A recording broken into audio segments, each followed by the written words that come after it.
specific ordinance recommendations.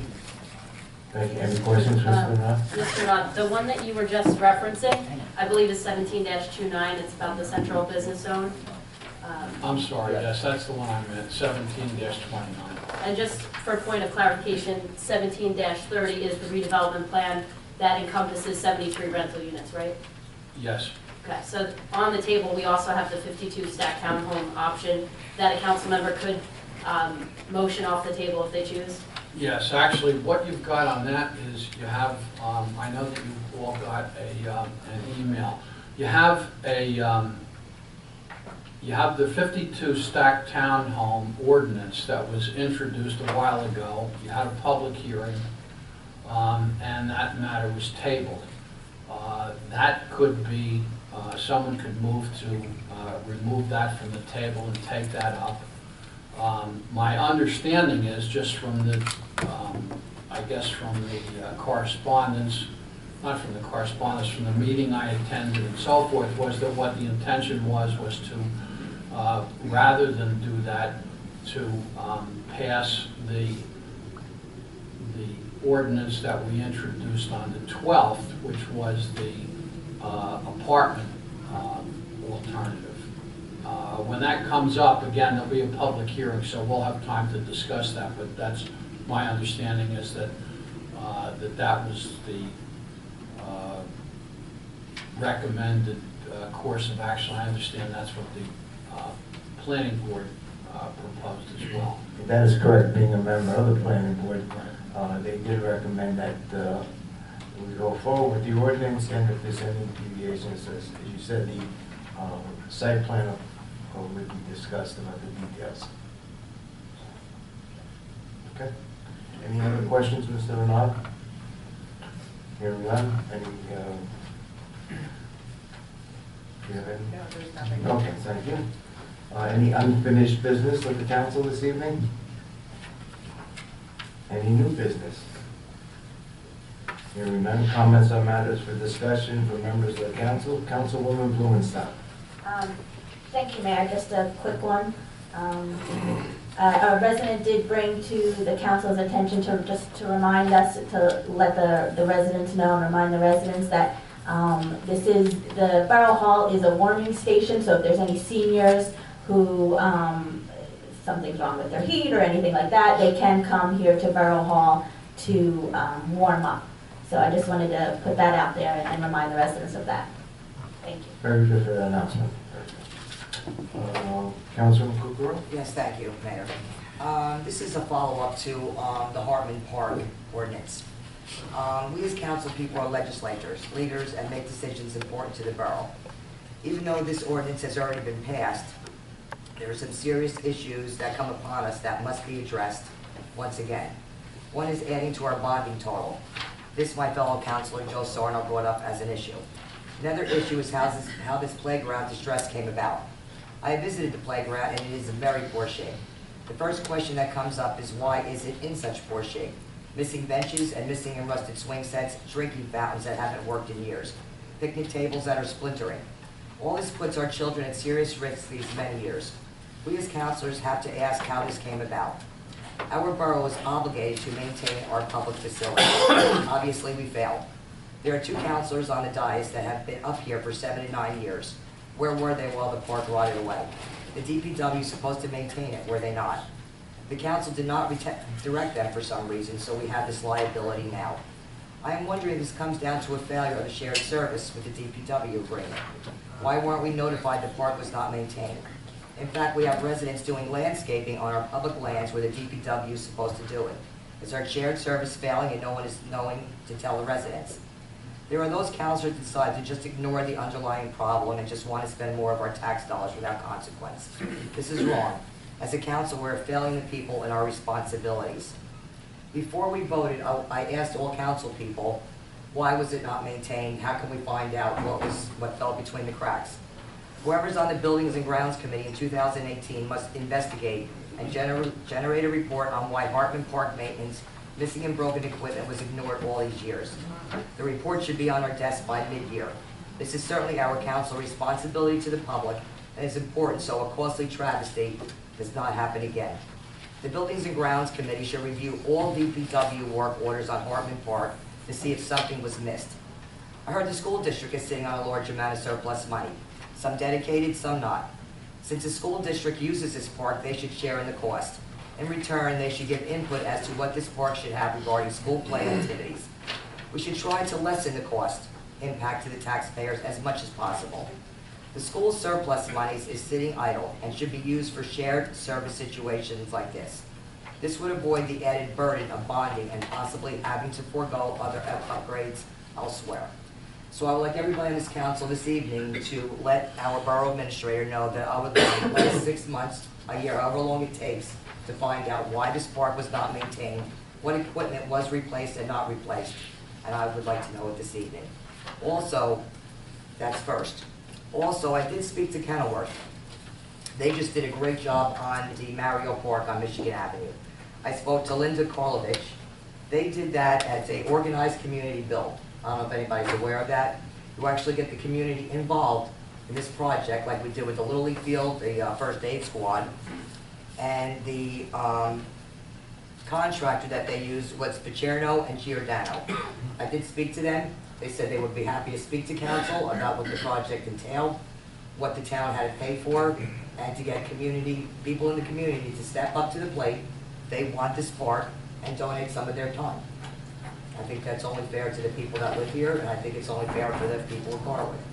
So like I said, I want everybody on council to agree that we will have all correspondence for the report submitted to the council this year.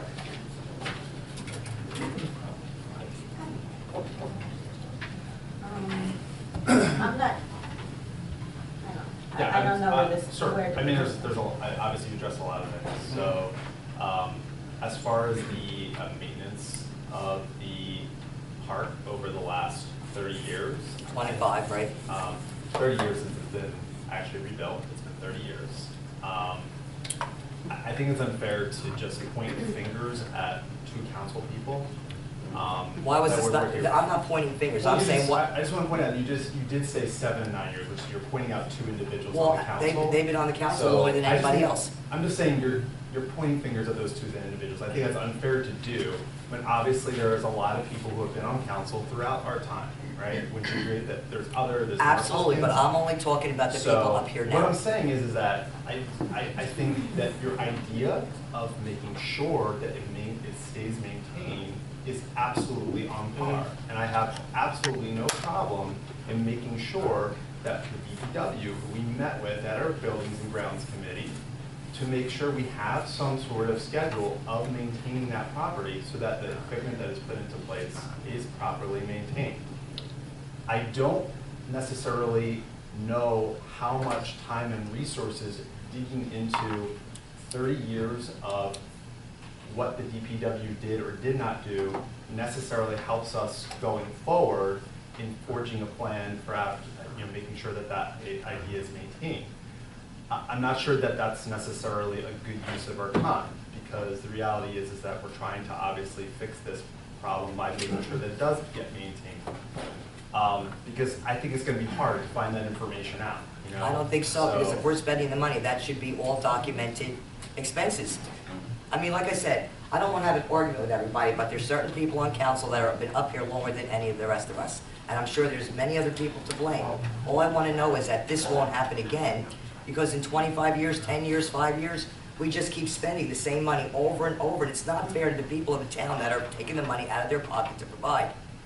I'm not denying that everybody's taxpayer dollars should be held accountable for. Correct. Absolutely. All I'll say is that I don't necessarily think, I think it's also important to put in perspective that this is 30 years. Things basically deteriorate over 30 years. Don't you replace them as it deteriorates?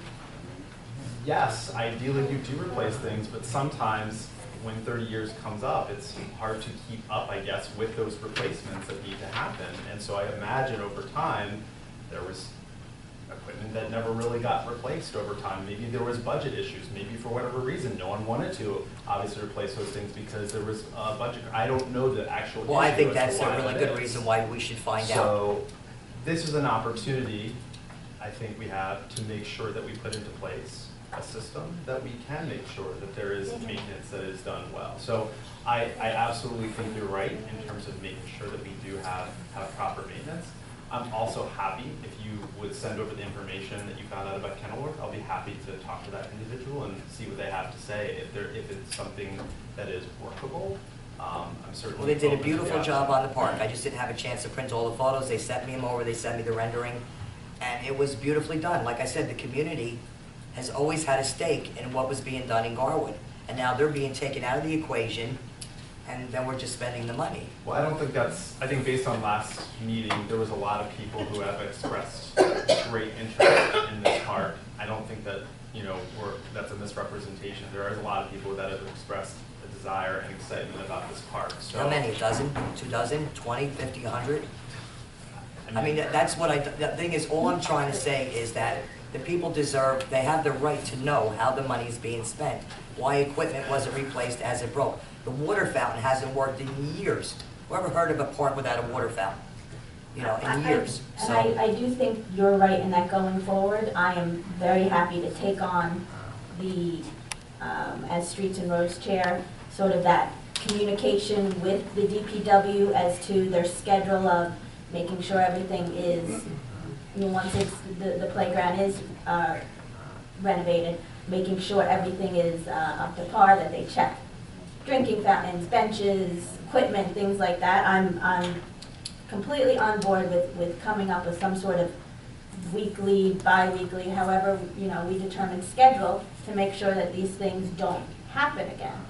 But I do agree with Councilman Lazara that going back 30 years, not only is you don't have to go back 30 years. well, it just gets very difficult, and then we play the blame game, and then it doesn't really, in the end, that doesn't solve anything. It's kind of a moving forward from here. Let's do our job from here. Well, I mean, the only thing I have to say about it is that, people are trying to point fingers and say that nothing's been done to the park, and, certain people up here should be, held, responsible for us spending money now. You're not generally one. But certain things become vintage, okay? I'm in a business where things that are 10 years old become vintage, and you just can't get parts for them. And then sometimes you have to replace the whole thing rather than try to locate that part because they're just not made anymore. So I am bringing that up as maybe that's the reason why the water fountain doesn't work. Maybe the water fountain parts aren't available anymore. So maybe that's the reason. Maybe it's been broken for 10 or 15 years. I don't know. But you have to take that into your thought where, hey, you know what? It's been a long time. I'd rather throw this on somebody else, but maybe a park not being renovated for the past 30 years, maybe 30 years when those things were first put in, those parts were available, and now they're not. So now it's come to the point where you can spend all the money you want, to try to fix that one water fountain when it's probably, better advantageous to spend the money and just get a brand new one. Where if it does break again, because it can, okay, because it's outside, it's something that's outside, it holds water, and when it gets cold, pipes will break. So therefore, you just move forward and just spend the money and just get something that's up to date, something that's handicap accessible, something that's better, something that's new, and that's why you spend the money. And if we're getting a grant for $55,000, I'm all for it. So if you want to blame me for the reason why the park is the way that it is, go right ahead. I I'm have not no problem blaming with that. anybody. There's people that are on council. No, but you're that don't pointing like fingers others. at two people, and I'm more than happy to take that blame. Councilman, if I may, I've been on this dais the longest. And the problem overall, I think, is philosophy with the councils as they move forward. Things just go to the wayside and just make every piece of equipment in this borough last 30 years. That's the problem. That's why, as the Finance Committee put the program together of the improvement plan, that's going to help all of this. We're going to be looking at what we need in the next 5 years, what the dollar value is at, and how much we want to go out financially to support that plan. I think that'll all go away. I think for everyone, their suggestions of looking at the immediate transition to the new and putting a maintenance program together is a great plan, and we should go forward from there. You have anything else? Let's have these debates months prior to actually voting on it. No matter if you're in favor of it or not. If you feel that strongly, bring this, it makes your case stronger. That's all. Okay. Anything else? Well, Councilman, I couldn't agree with you more, because I think something that we constantly battle as we have so many different items on our plate at any given point in time on this council. While it's a small town, there's a lot of things going on, hence why we're meeting on December 26th. But the point is, when we're talking about, we try to do the most we can with the least amount to be mindful of our taxpayer dollars. Something like having the borough administrator spend countless hours on a study to just find out and produce a report on why this happened doesn't really help us moving forward. I agree with the idea of a maintenance plan in place, and that's something productive moving forward. A witch hunt, pointing fingers, not productive. Another thing that would be productive is, as you said, Councilman Sarno, is having these discussions much earlier. The plans for Hartman Park were distributed in April. I would have liked to know about Kenilworth, Endeavor, Councilwoman Cooper Remember, we brought that weren't to like me. crazy in You know, favor of it. I That's what I wasn't mean. finished, but that's okay. You know, like, That's okay. I just think, again, we hear things at the 11th hour or after it, the 12th hour. after you're about to and spend the money. That's not my we- point. We should have these We're gonna end this discussions conversation in earlier. a minute, so I let's hope just we can sum be it more up, please. proactive in 2018. Okay. And I just found out about Kenilworth because I've been looking into other towns and what they've done. I went over and looked at the park, it's beautiful. Like I said, the community had its say in what was going on. I think we should bring that back to the people of Norfolk. I think at this point, we've massaged the topic enough. So we got anything else, Councilwoman? No, I do not. Thank you. Councilman Lazaro? Nothing for me, Mayor. Thank you. Councilman Petrozelli? Nothing for me. Thank you. Councilman Sarno? The only question I have is, are we accepting any prepayments for the 2018 tax year as a borough? We are. First and second quarter. Versus second quarter, so we could say that, right? We have what, how many more days? Just If you one and ha- a half, maybe 2 days. You literally have 2 or 3 days if you want to prepay up to 2 quarters for 2018, okay, because of the different tax laws that are coming into play. You have your opportunity to do so. And I want to say, there you go, you have until Friday, okay, to go out and prepay to your 2018 taxes. Well, I he think it's don't important. forget, he charged them also.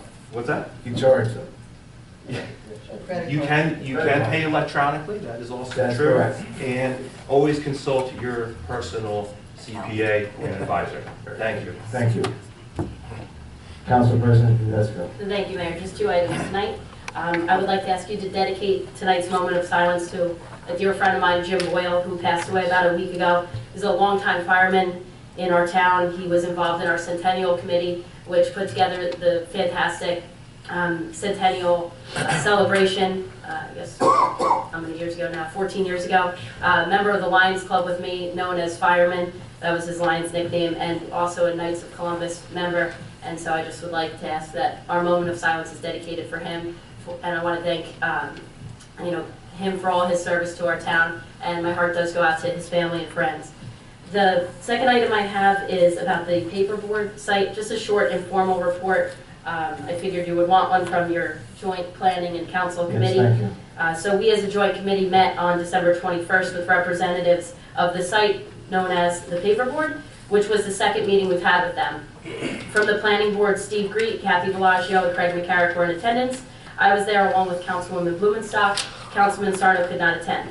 Additionally, Borough Planner Victor Vinegra and redevelopment attorney Bill Northgrave were also present.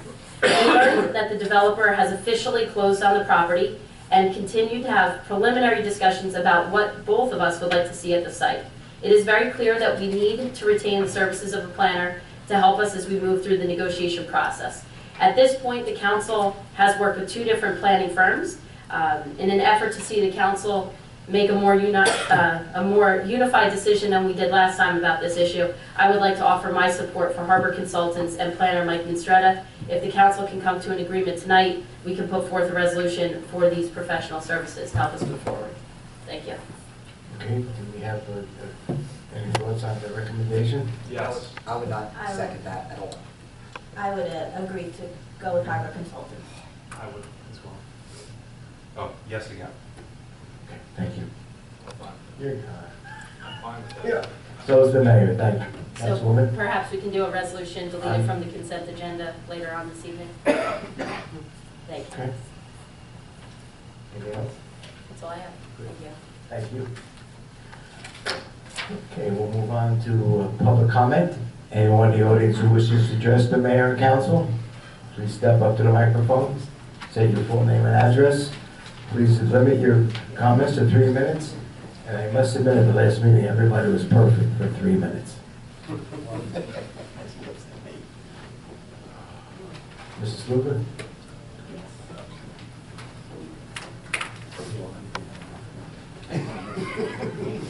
We've known each other for a many long time. First of all, the first thing I want to do is really thank the council because, I mean, I've been here before. Who are you? It's not easy. Back then, we got paid.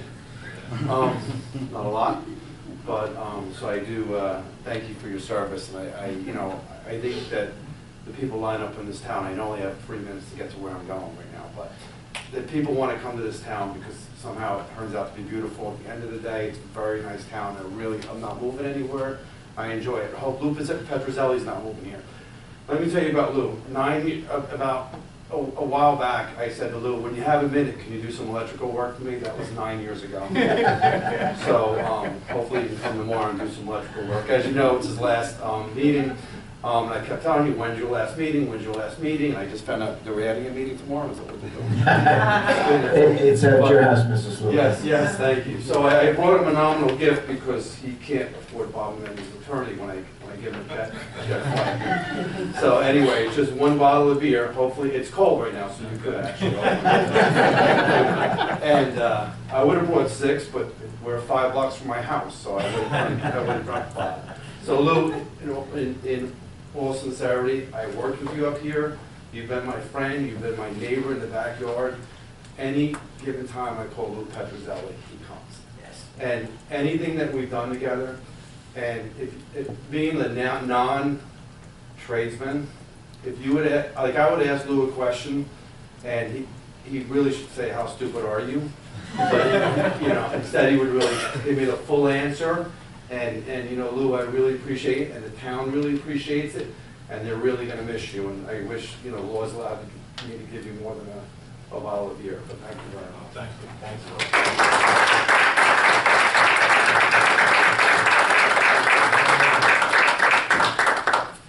Can't drink it now. No. You can't even have it. You can't even open it.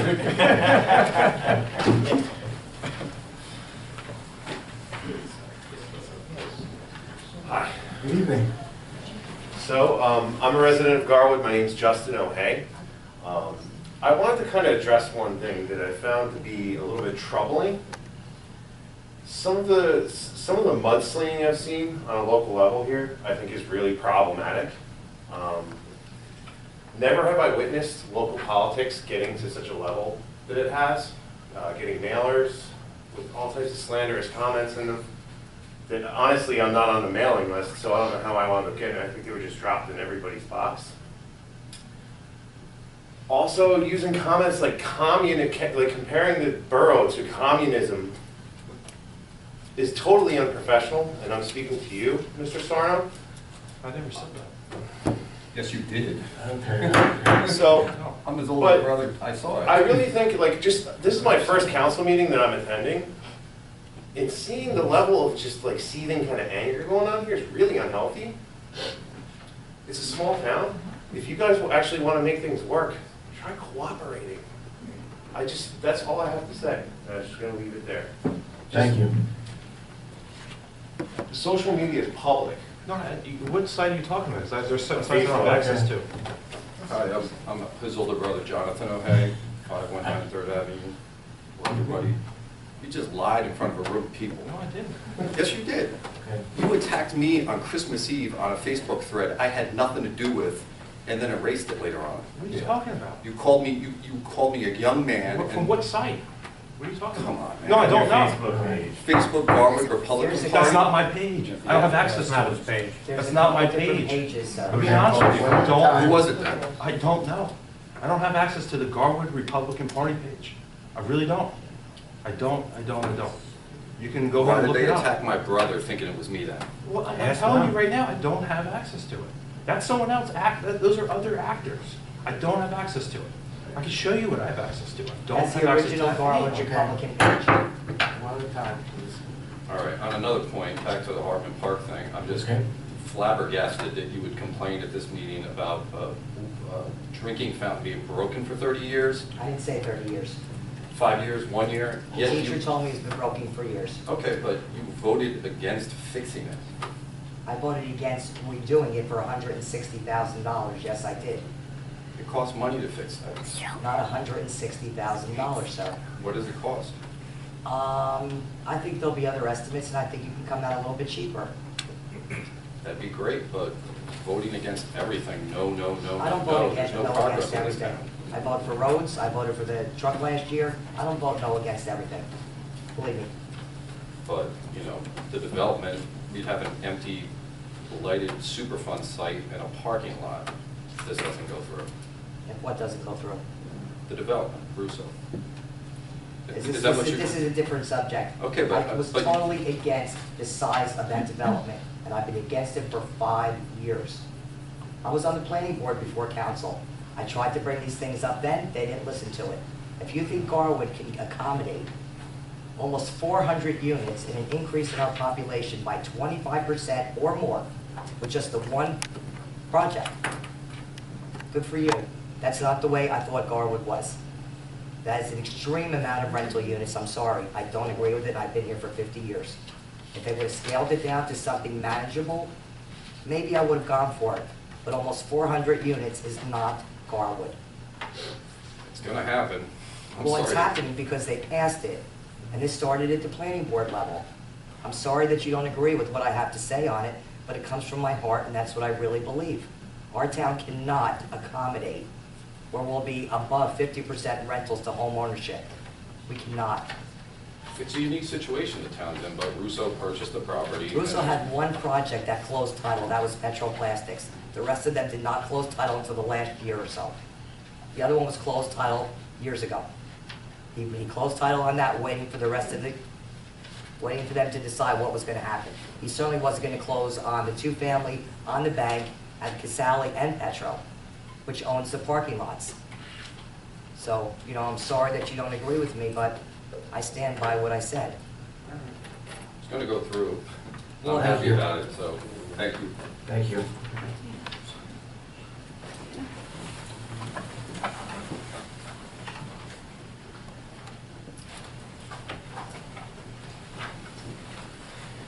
Good evening, Mayor, ladies and gentlemen, members of the council, Bruce Patterson, 325 Willow Avenue, and Happy New Year.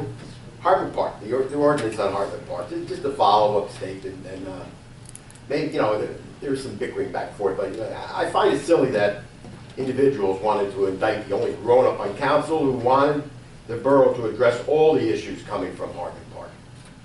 A month ago, I visited the park. I found rotten, broken equipment. Rotten is your word, by the way, Mr. Lazaro. So bad it exposed our children to major hazards for at least the last 6 years. There's obviously a failure of communication that led to inaction on the upkeep and maintenance of this park. Nobody saw this? On this travesty, we must hold accountable not just the two councilors, but the council for the last 6 years. These are the names. I'm going to read off the council names since 2011. Petrozelli, Matthew, Filippo, Sluka, welcome. Show up and you're getting blamed. Yes, please. Lincoln, Hack, Tedisco, Earstead, Palmer, Tarantino, depending on what year it was. Martin, Carney, Blaufetter, Sarno, and Kukro. I'm also going to include Mayors Quattrocchi and Lombardo and DPW Directors Fred Corbett and Clint Dixon, and that nobody saw what was going on. I'm not going to include Jennifer, Councilor Bloomstock and Councilor Lazaro, since they're just sitting this year, and I appreciate Councilor Lazaro for at least working towards a workable solution in the near future. So, but if you notice that these names, I mean, they're both Democrat and Republican, so I guess you can call it a bipartisan fiasco. But moving forward, Hartman Park can't be repaired as it is.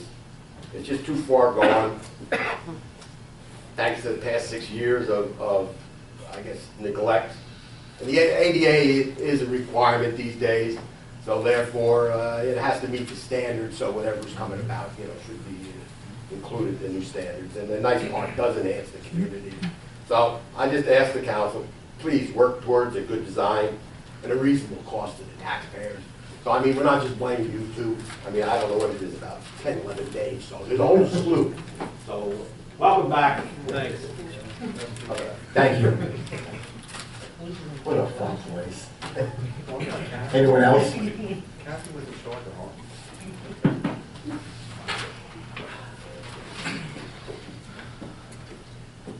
Andy Blumenstock, 315 Spruce. I just wanted to say, I'm excited about having the new park, and I agree that we really need to make sure that we maintain it. When it's shiny and new, we can do our best to keep it shiny and new. But I also think the council needs to be prepared to spend money when things need to be fixed, even if it's not the most opportune time, even if there's other things on the agenda. A drinking fountain, I just Googled it, could cost anywhere, an outdoor one, between $1,500 and $4,000. That's not a small sum of money. But if that were to come to our attention, to Councilman Petrozelli's point, it was not fixable, it was grandfathered, we needed to replace it. The council needs to be prepared to maintain that. Even if it's inopportune, even if we really don't want to spend that money. So I just put that forth. Lastly, I just want to thank Lou Petrozelli for all the service. As long as I've lived in Garwood, Lou has been on council, and I've always felt safe having him up here, so thank you for your service. Thank you. Anyone else, sir? Okay. Andrew Recheck, 524 4th Ave. I just want to agree that, we are investing in this park, and I do hope that going forward we do upkeep it. Hartman Park needs to be renovated. There's no fixing it. This is coming from someone who owns a car for 15 years. I know you have a car for 17 years. But if anything went wrong with my car today, I'd have to replace it, and it's not a repair job. It's just, things go beyond their extended use, and we need to replace it. But I agree 100% that going forward, I hope we do maintain it, and we do, hold it responsible. I don't see this as a costly travesty, though. I see this as a tremendous opportunity for us to get some of our taxpayer money that's going into the county and reinvest it in our children. Whether it's a dozen people who come up here or 2 dozen, I think all of our residents' voices are important, and I don't think any of us, it's not easy getting up here and talking. My hand's shaking a little. It's not fair to write off my voice just because I'm one of a few people. I just don't think that's fair to the people who come up here and voice their opinions. Thank you. Thank you. Anyone else? Seeing none? Do I have a motion to adjourn this portion of the meeting?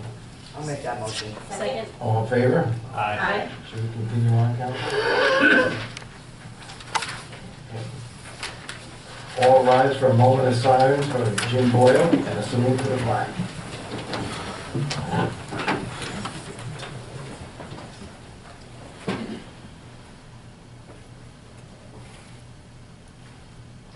I pledge allegiance to the flag of the United States of America and to the republic for which it stands, one nation, under God, indivisible, with liberty and justice for all.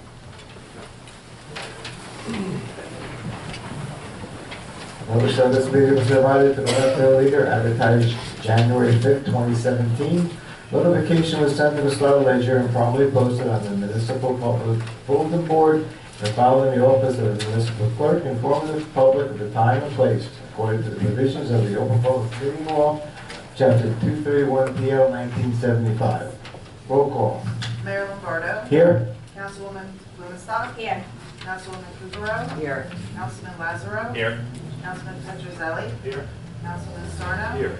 Council President Tedesco. Here. Minutes, please. Regular workshop and executive minutes of the mayor and council held on December 12, 2017. Do I have a motion to accept the minutes as presented? I'll make that motion, Mayor. Second. All in favor? Aye. Communications, please. New Jersey State League of Municipalities Mayor's Advisory, Receive and file. Union County Board of Chosen Freeholders, Ordinance 789, 2017. Receive, I'm sorry. Ordinance 790, 2017, and Ordinance 791, 2017. Receive and file. Rahway Valley Sewage Authority, minutes of the meetings held on November 2nd, 2017, and November 9th, 2017. Receive and file. Move on to ordinance. Public hearing on ordinance 17-28, 17-29, and 1730, as advertised in the Westfield Leader. Catherine, please read ordinance 17-28 by title only. An ordinance fixing salaries and wages for certain officials and employees of the Borough of Garwood in the County of Union, State of New Jersey. Have you received any correspondence on 17-28? None, Mayor. Does anyone present wish to be heard on ordinance 17-28? Mr. Patterson?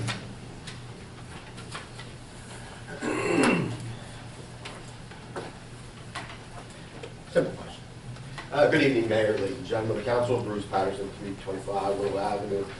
I noticed there's two openings listed in here. I'm just wondering, these dollar amounts, are they going to be impacting pension credits at all, increasing the pensions of anybody? Nothing, stipends or? It depends on who gets them, I guess, is the answer. I think later on, there may be, on the consent agenda, there may be some. The property maintenance individual?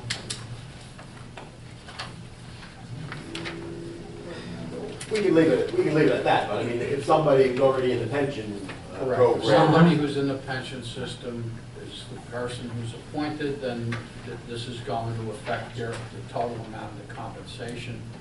I think, actually, that's not really my field of expertise, but I think that even under the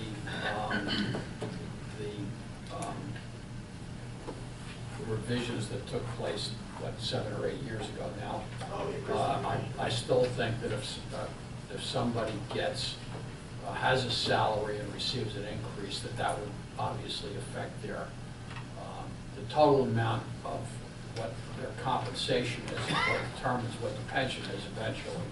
If it's somebody who has a part-time job who isn't in the pension system, then probably not.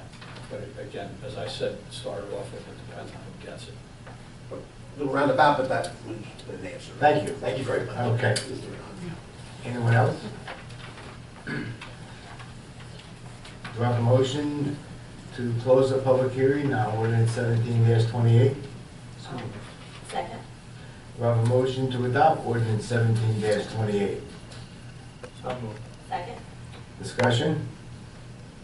Roll call, please, Kathleen. Councilman Blumenstock. Aye. Councilwoman Kukrow. Yes. Councilman Lazaro. Aye. Councilman Petrozelli. Aye. Councilman Sarno. Aye. Council President Sadisco. Aye. Kathleen, please read 17-29 by title only. An ordinance to amend 106-94 Central Business District in Article 13 Zone Regulations in Chapter 106 Land Use of the Code of the Borough of Garwood to provide for an affordable housing set aside in the Central Business District. Have you received any correspondence on 17-29? None, Mayor. Does anyone present wish to be heard on ordinance 17-29?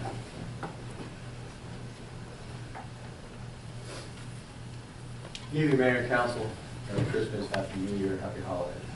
I'm here, I appreciate what Mr. Renaud said earlier about 17-29, and I appreciate what Councilman Tedisco said in terms of advising the council about the planning board's comments, but I want to go a little further to really explain not only to the council, but to the public, the concerns about that ordinance and what my professional thoughts are, and the planning board itself.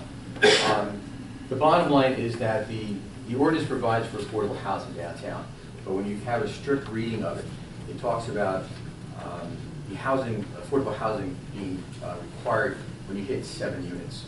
What the planning board realized was a couple things. and that is that if someone proposes 4, 5, 6 units, there is then no provision for affordable housing. And as Mr. Renaud mentioned earlier, I hope very much, very strongly, that the council takes this suggestion, because I do understand that you have to adopt the ordinance, but that you kick it back to the planning board, so we can actually look at what type of monetary donation should be made. And that's for a couple of reasons. First is, while the planning board recognized the percentage concern, Victor, the board planner, recognized the concern about the 20-foot wide lots. Now, every once in a while, I do claim ownership for writing the ordinance. Okay, now I wrote the ordinance about 85 or so. And okay, why is it 20 feet? Well, it's 20 feet because that's what the majority of the lots are downtown, not all of them, the majority. And if you look at the liquor store or the hair salon or the barber shop, if you look at, they are 20-foot wide lots. And having a 20-foot by 100-foot lot, therefore a 2,000 square foot lot minimum, which is the minimum that's required in the zone, would allow anyone to build 3 stories, build 4 units up there, not provide an affordable housing unit, and not provide any monetary donation to the borough, as Bob mentioned, in the fund, which would help provide for affordable housing later. It's very important that we do allow and provide for affordable housing downtown, because hopefully, in the future, we will be designated a transit village. And if we are, those affordable housing units are something that's required. It allows us to actually put forth requests for grants.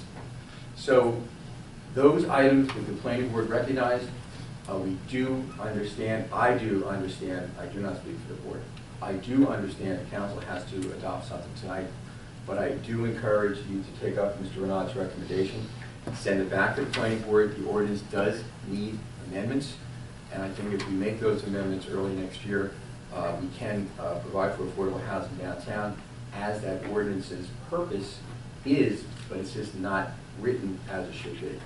Thank you very much. Thank you. Appreciate it. Anyone else? Okay. Do I have a motion to close public hearing on ordinance 17-29? So moved. Second? Do I have a motion to adopt ordinance 17-29? So moved. Second. Discussion? At what point can we send it back to the planning board?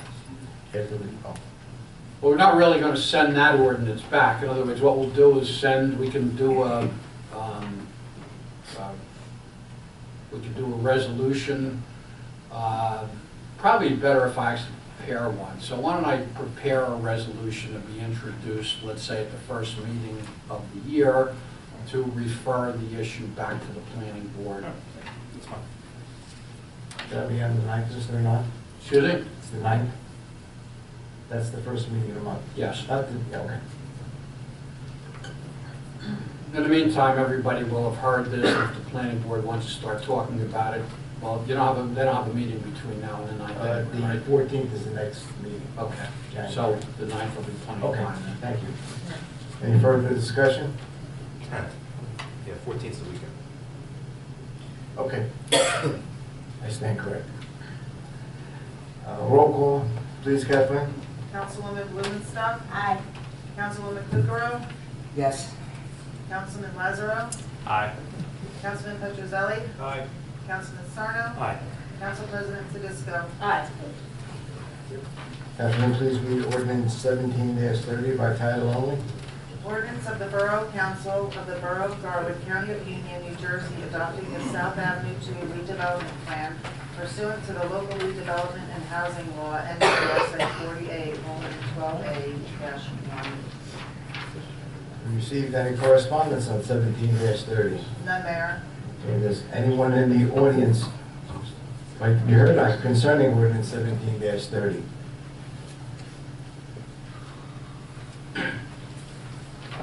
Thank you, Mr. Mayor. Council, Bill Nurstead, 320 Hickory Avenue. Again, okay, these are my comments, okay? I don't want anyone to think for a second that they represent the planning board. These are my comments. And again, okay, I understand the council needs to adopt the ordinance, and I understand from a legal perspective what happens if we don't. So my comments to you tonight are the same comments I've made to the planning board, same comments I've made to this council many times. And those are strictly planning comments. Everyone knows that the site plan for Russo 1 is in front of the planning board, and while I will certainly have comments on that, and I will certainly make recommendations regarding the site plan, overall, I'm on record as supporting that development. While it's easy to say that I like a smaller type development, the bottom line is that the council has hired a fiscal impact professional, and the bottom line for a fiscal impact professional, and the reason the planning board recommended that you hire someone, is because they are to look at that profit margin of the developer. And if indeed, let's make something up silly, okay? For the record, this is silly. Somebody comes in and they're to propose 1,000 units across the street. Well, that profit is too much. They don't need all those units to pay for the purchase of the property and the demolition of the buildings and the environmental cleanup and the construction and everything. But there obviously is a cost to all that. So the developer has to get something back. The developer is also entitled to a legitimate profit. So therefore, saying I'd like a smaller one is great, but if you want a smaller one, you'll continue to look at what's across the street for the rest of our lives. Moving beyond that, okay, so I'm in favor of Russo 1. I wish the council, and I'm on record as saying this, had actually stuck with the higher number, because a higher number across the street would have made more sense, because that would allow you to have fewer units on the south side. I wish the council had done that. But Russo 1, in terms of the redevelopment plan, is over the, what is it, water under the bridge or over the dam. Russo 2 is headed that way also. So what that leaves us is with the other sites that are within the settlement and are within the housing agreement. There, I asked council, and Ms. Renaud and I have spoken briefly about this, and I understand there are some answers, but at the same time, from a planning perspective, not a legal perspective. The borough hired a firm, we had New Jersey Transit actually pay for a TOD study downtown. That TOD study recommended mixed use, higher density, housing, commercial, within a certain radius of the train station. It included Petro Casale, it included the lot behind us, included downtown, included the King's Mall, I call it, and it included the North Side Mall. It did not include, for good reason, the paperboard company. I'm on record as being opposed to housing out on paperboard company. I will continue to maintain that. I recommended this borough, as Councilwoman Tedesco indicated earlier, hire Harbor Consultants.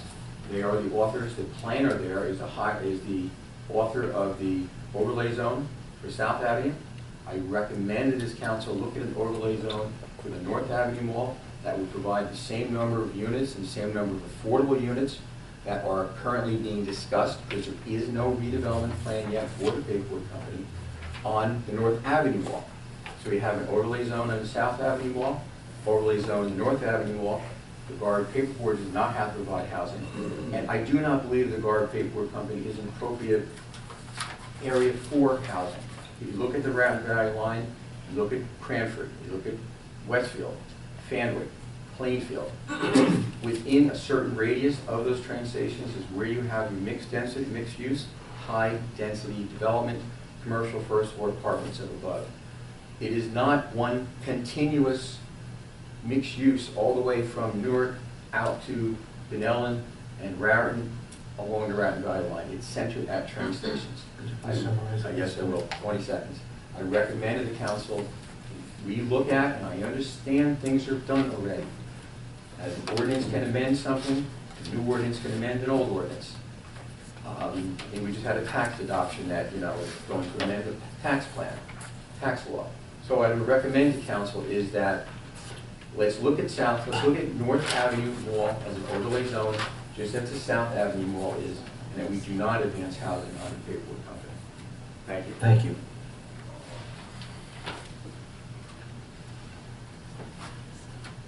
Anyone else?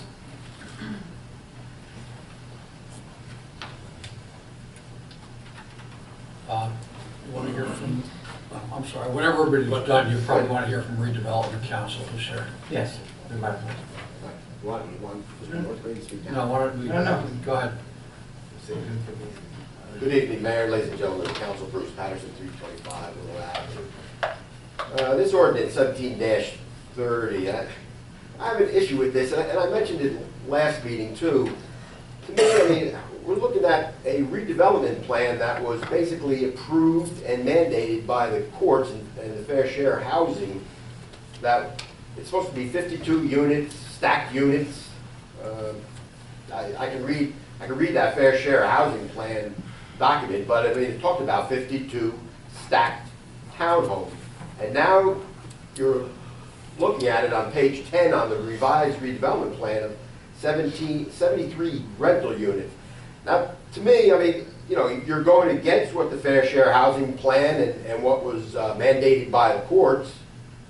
So, to tell you the truth, I mean, it's illegal unless you first petition to have it approved for the 73 units, since it's already 52 units written in stone. So something's wrong here. I don't know if you want to table it. It sounds like, according to Mr. Neerstead, that you probably should table it for other issues.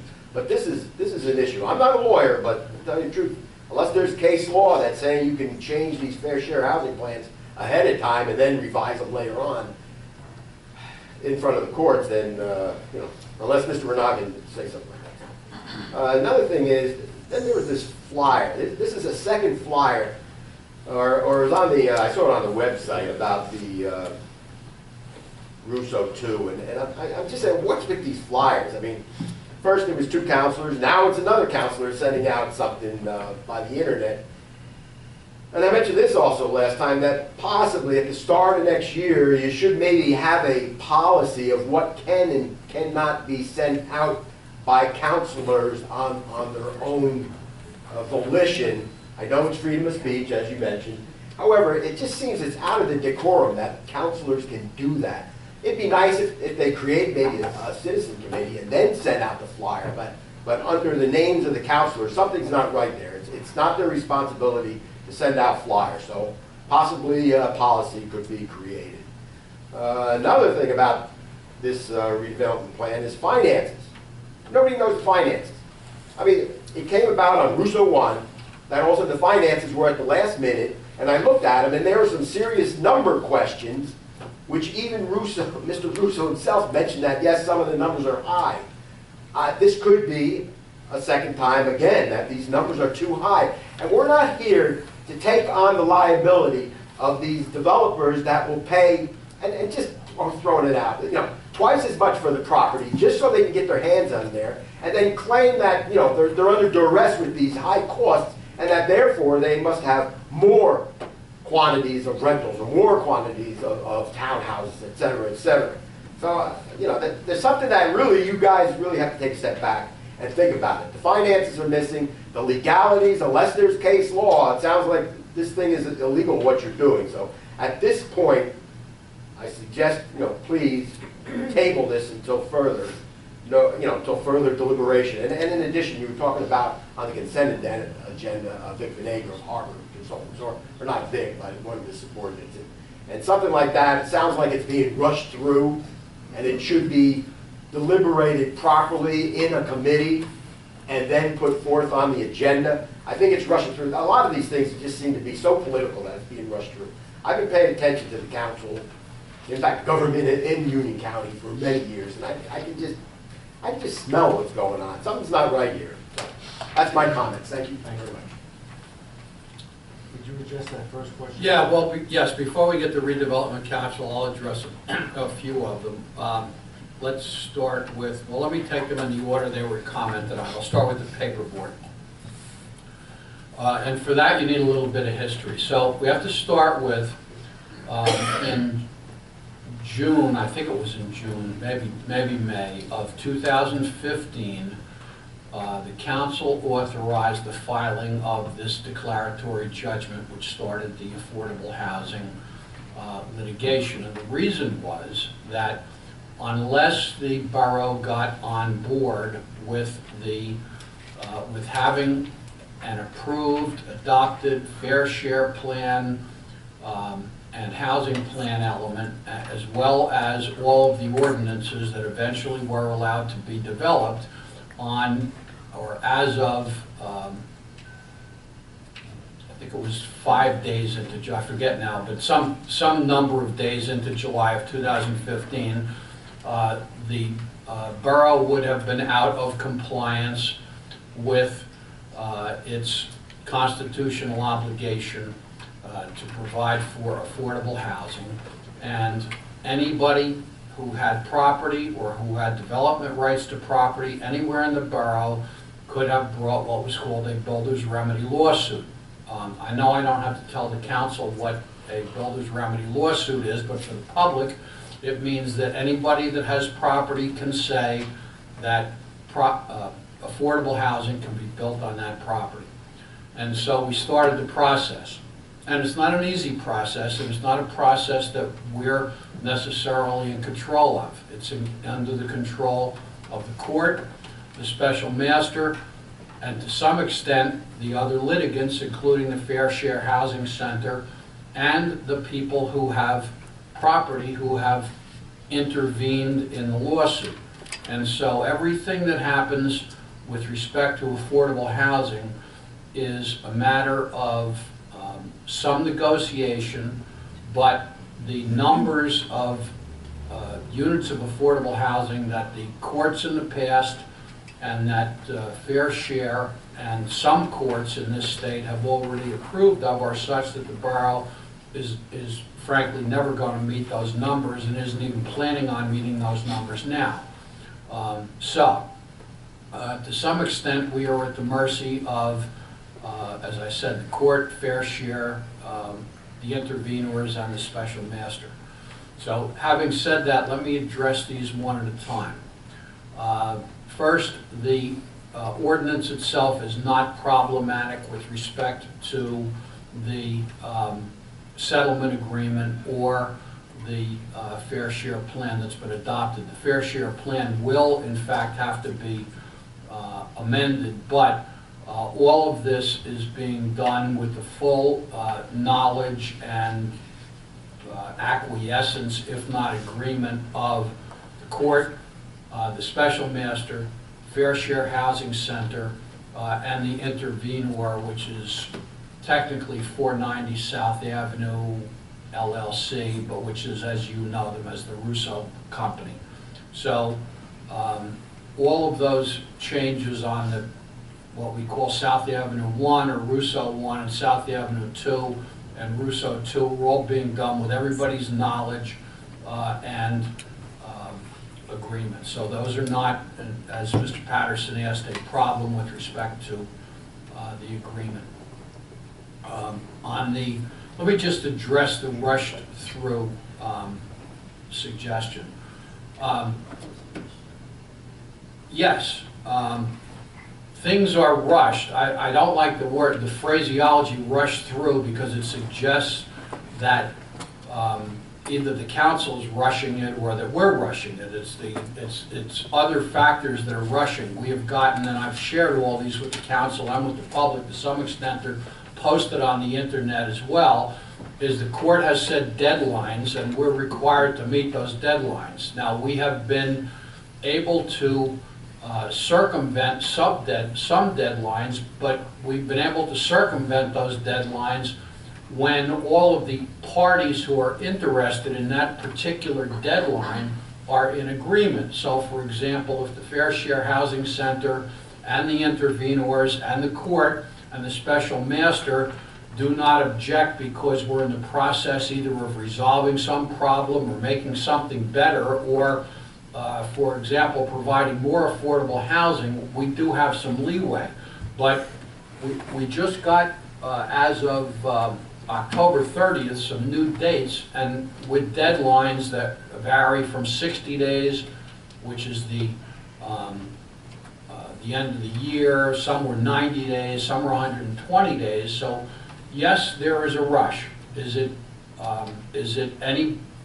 there anybody here who is trying to rush things through? The answer is no, but there are deadlines and the deadlines have to be met. Now, the last item I'll address is the paperboard.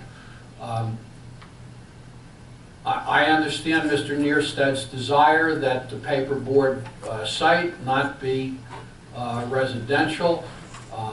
However, that simply isn't an option for several reasons. One of them is that when the original agreement was being negotiated, as you know, we've got a need which far exceeds our ability to, and when I say need, I'm talking about a need that's ascribed to us that far exceeds our ability to provide affordable housing, even if we were willing to put it on every available site. So we have an unmet need under our proposal. What unmet need means is that Fair Share Housing is in a position to say, what about this site? What about that site? What about that site? Because we are not proposing sites sufficient to meet the prospective need that is being ascribed to us. So we have, we'll call it, for the purpose of this discussion, an unmet need problem. So it was not us necessarily, but rather Fair Share Housing Center, which is a very knowledgeable, amazingly, with respect to hundreds and hundreds and hundreds of municipalities in this state, exactly what redevelopment sites they have, what vacant land they have, under whose control those sites are, and so forth. And so even if we were not proposing to put anything on that site was proposed to us by Fair Share. You also had an owner who wanted to develop the site. So that site was included, and it was included with and through some of the guidance of our affordable housing planner specifically, and also through Mike Mistretta from Harbor Consultants, in terms of that having been a site that was discussed as having the potential to provide affordable housing. So can we now at this point change? No. Could we suggest other sites? Yes, and what would be said was, fine, that can go towards the unmet need that you have. So, so coming up with additional sites or different sites is not going to help us at this point in time. So we have an agreement. This is what the agreement provides for. There's no way to avoid that agreement, absent some agreement by the owner of the property, and I'm not sure at this point whether it's still Milton Industries. Somebody said that they had closed, so if that's the case, I believe that it's called K&K Developers, but it's actually the Wilf organization, as I understand it.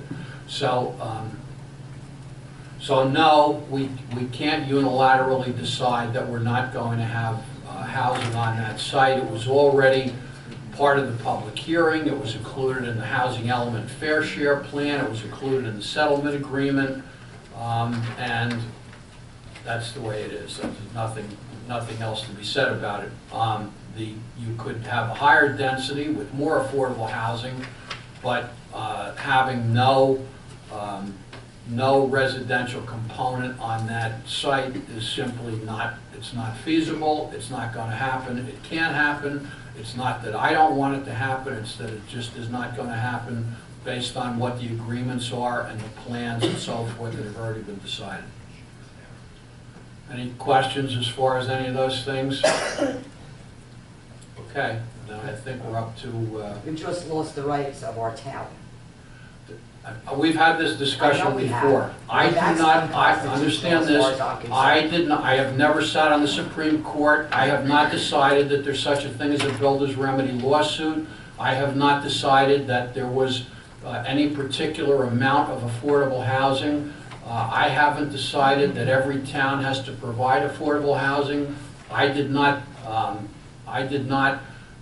come up with the idea for a builder's remedy to satisfy what the state should be paying for, because if affordable housing is mandated, then in my opinion the state should be paying for it and making some provision instead of a builder's remedy, which requires that you build 5 times as much housing or 6 times as much housing as you need affordable housing. But I didn't make any of those rules. All I am trying to do, as you well know, is to keep the borough from losing a lawsuit that it can't possibly win and winding up in worse position than it is now. That's it. Thank you. Mr. Northfield, would you like to say a few words? Sure, Mayor. Thank you. Let me just try to synopsize, if I can, where we stand right now. What is before the council tonight is three options. One is, as Mr. Bernard just addressed, do nothing, reject both plans, and then you put yourself in a position of builder's remedy, roll the dice, see where it goes. I have stood here before and said, knowing that no one likes this, but that you have a bad choice in front of you, and the other two are worse and horrible. So I am recommending that you adopt one of the two plans. As you're aware, you have the townhome plan is introduced. You've held your public hearing, so you are in a position to take that off the table tonight, adopt it, and that becomes the redevelopment plan. You also have what I'll call the apartment plan, which was just reviewed by the planning board. We had a public meeting over at the school. We went through some questions there. That is also before you tonight, for a public hearing. After we just had the public hearing, that is also in a position to be adopted tonight if you choose to. As to that, what you need to do is the planning board made certain recommendations, and it seems clear to me, and I think Mr. Neerstead intimated it earlier, and the planning board members we met with the other night intimated that they expect action to be taken. But to comply with the statute, because they made recommendations that you're not going to adopt, you need to just state for the record why you're not going to adopt it. And that was the purpose of the email that I sent on Friday that I found out today none of you received until today, and my apologies for that. I didn't get any bounce back, so I assumed it had gone through. But basically, what you need to do, if you're going to move forward with that, they asked you to consider less density. That issue is gone. That train has left the station. That left the station when we went from 315 to 298 on Rousseau 1. The balance are really site plan issues, and they can be addressed, or they can be addressed either a site plan, redevelopment agreement, or both. So that is, we can deal with those. They're legitimate comments, but we don't need to deal with them in the redevelopment plan. And then the final issue is, as I understand, there's been some discussion about, well, we don't know what the finances are. No, we don't know what the finances are. We're not sure what the plan is yet, but that is going to be the subject of additional action by this council anyway. You've hired Acacia. Acacia is poised to move forward once Rousseau produces a pro forma that we can look at and drill down as we did on Rousseau 1, and then that would be addressed in due course. And the council will make certain determinations with regard to that when we get to that point. But you don't have that now, but that is not relevant to whether you're going to adopt the apartment plan or the townhome plan. That would be relevant later as to where we're going. That adopting a plan, again, gets you back to the choice, and Councilwoman Cooper, I understand where you are, but it gets back to that choice of whether you want to say, I don't want either plan, and reject it. We don't have a third option. There isn't a door number 3. Well, there's a door number 3. It's horrible. It's door number 3, but that's certainly you're not being deprived of your ability to decide. It's just you're going to be severely limited in what those choices are, and that's got nothing to do with anything other than a 1983 decision before the New Jersey Supreme Court, Paul Mount Laurel, where they said that there was this concept of a builder's remedy. So, thank you. Any questions? Mr. Northgrave, let's say, for instance, we adopt the rental plan, we move forward, we get Acacia to look at the financials, and let's say, I don't believe this will be the case because I don't think Rousseau has any incentive to do this, but let's say it's crazy profit margins on his end. What is our recourse at that point? What can we do? You're not going to see a crazy profit margin. What you're going to do is you might see, I agree with you, I don't think you're going to see it. I don't think you're going to see anything off the charts. I've seen these deals, we saw it even with Rousseau 1, I've seen it in other deals. They're, especially the first 10 years, are going to be thin, and they're going to be thin because of the affordable housing. The affordable housing is a real drag on the profitability of a project because your operating expense is going to be the same as it is for a market, for a variety of reasons, but one of them is your operating expense, your construction costs are going to be the same for an affordable unit as they are for a market unit, but you're not going to get the same rate of return. But your option then would be to reject. You basically have agreed that you will consider a long-term tax exemption for him. He says he's going to need it to make the deal happen. Your ability would be to reject that long-term tax exemption, and if we can show that the profits are crazy, as you put it, then I don't think there's a court would say you were arbitrary and capricious in denying it, make him build it. The reality is where this all comes in is they will, as Mr. Minata alluded to earlier, the other remedy to this is to come in with 150 units. If you can't get a long-term tax exemption, because then eventually there's the economies of scale built in, and you can make your profit, but your numbers have to go through the roof to make that happen. So. Okay. Thank you. Thank you. Do I have a motion to close the public hearing on ordinance 17-30? So moved. Second. Do I have a motion to adopt ordinance 17-30? I'll make that motion, Mayor. Second?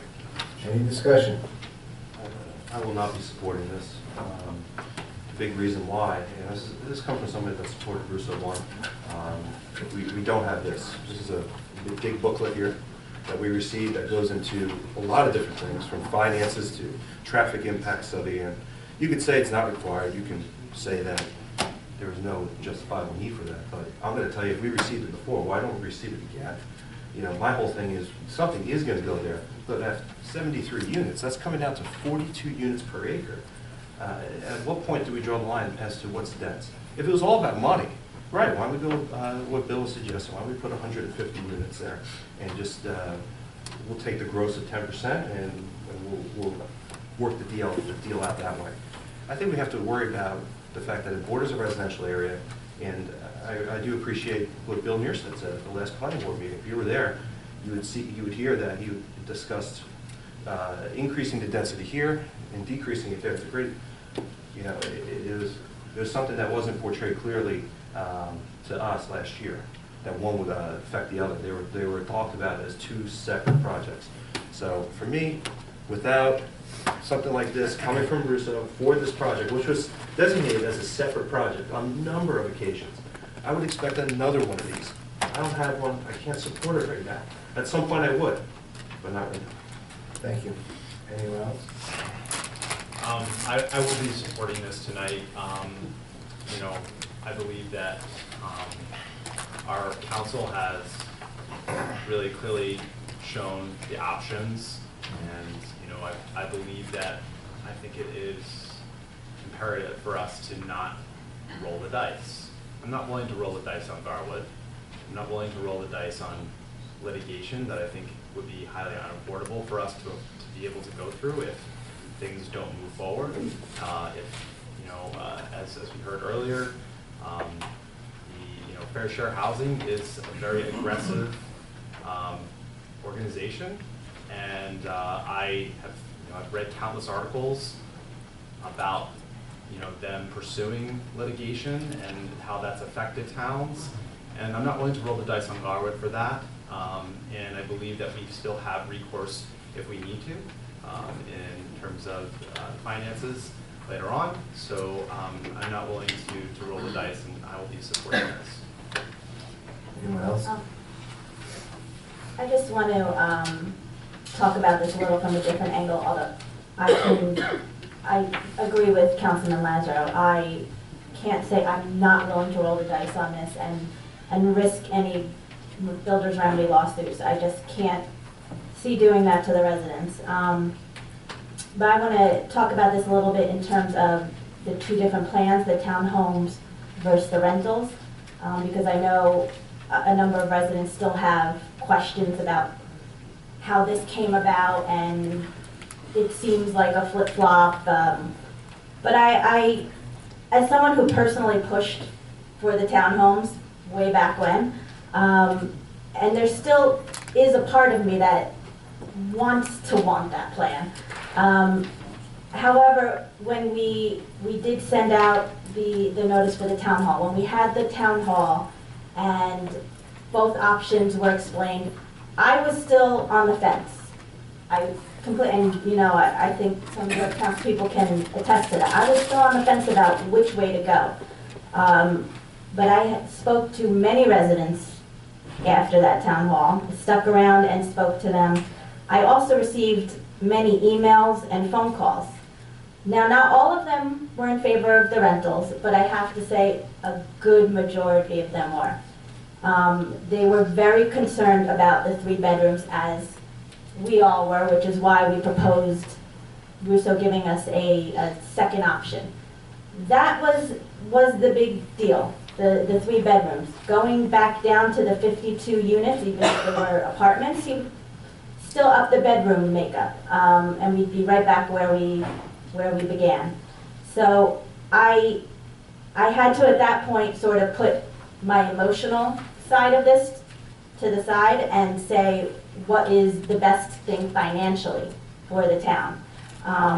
What were the residents saying to me that were concerned them? And so I had to then say I support the rental plan.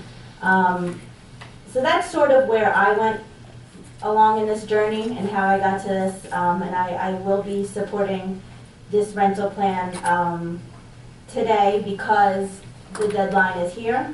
And I just can't see us putting our residents in jeopardy. So, thank you, Mayor. Thank you. I'll just keep it short, Mayor. I just want to say, back on November 14th, sitting up here, I had made a comment about getting the financials on this South Avenue 2 site as well. But after learning the facts, as Mr. Northgrave spoke to them before, I realized that the debate here tonight should be about 52 townhomes or 73 rental units. I agree with Councilwoman Blumenstock. I went through the same thing. And this council negotiated in such a way that now, today before us, with this 73 rental option, we have a far better option than what we did originally. We had first pushed, based on resident feedback, to get the for sale option. They gave us the for sale option. No guarantee, but it was very likely for sale, as they said at the last town hall meeting at Lincoln School. So we got that. We asked for more municipal parking. They conceded a bit more of that.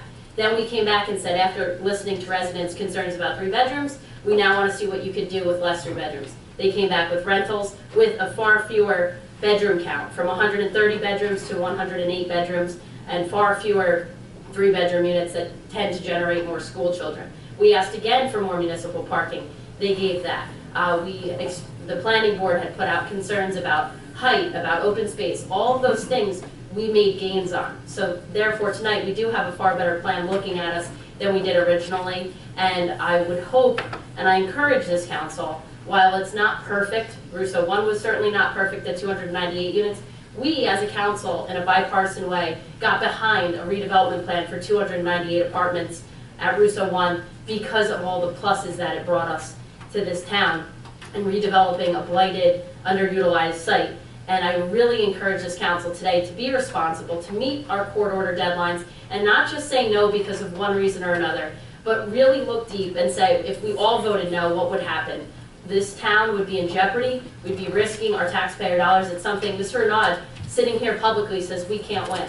I'm not willing to risk that, and I will be voting yes. Thank you. Anyone else? Hearing none, roll call. Mayor, before we do that, I just want to put on the record that you will be voting to reject, at this time, the recommendations of the planning board, and that because of that, this ordinance is to be passed by a 2/3 vote, or it will not pass. Just, if I could, Mayor. Yes. Just statutory requires that the reasons be on the record, and I'm assuming if there's an aye vote, it is because for the reasons set forth by both me and Mr. Renaud, Yes. just so the record is clear in case there was ever a challenge. Thank you. Yes. Anthony, please, roll call. Councilwoman Blumenstock. Aye. Councilman Kukrow. No. Councilman Lazaro. Aye. Councilman Petrozelli. Aye. Councilman Sarno. No. Council President Tedisco. Aye. Thank you. Move on to council standing committee reports and other reports. Police, Councilman Pezzarelli. Thank you, Mayor. I am pleased to recommend Mr. John Patterson for the position of parking enforcement officer.